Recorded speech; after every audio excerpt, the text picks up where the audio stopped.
Bannange ffe tulina okwerwanako. Werwaneko bw'oba onyumya n'abantu owulira boogera lulimi ki? Magezi busiru.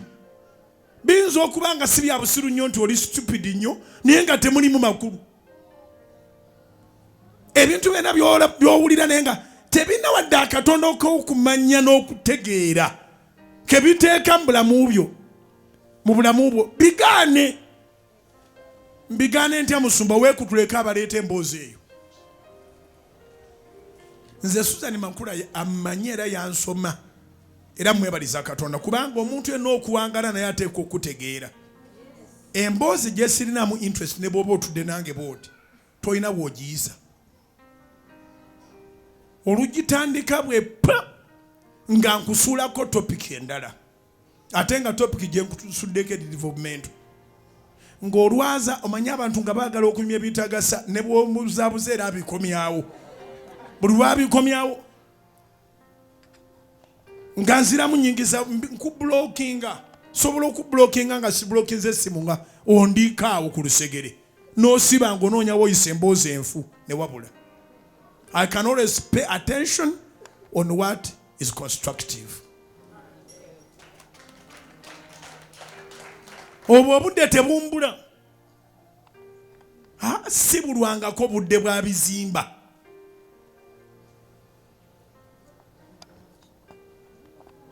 Naye obudde obw'ebitagasa sirina.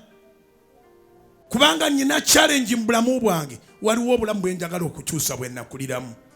Njagala Katonda abukyuse. Tosobola kubukyusa ng'olina obudde obw'ebitagasa.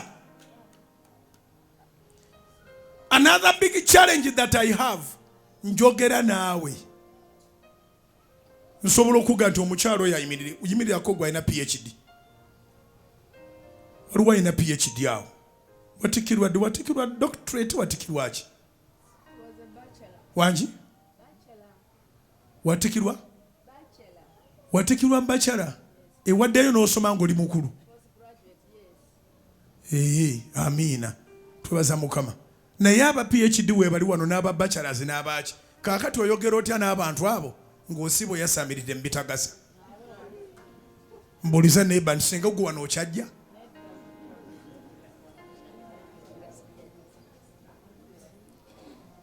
Kati ng'ogyeko mu abandabako wano waliwo abampulira ku radio waliwo n'abandaba ku TV.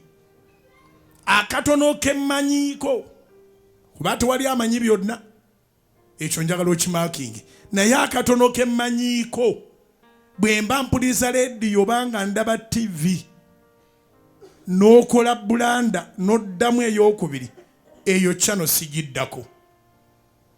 Akatono kemmanyiiko.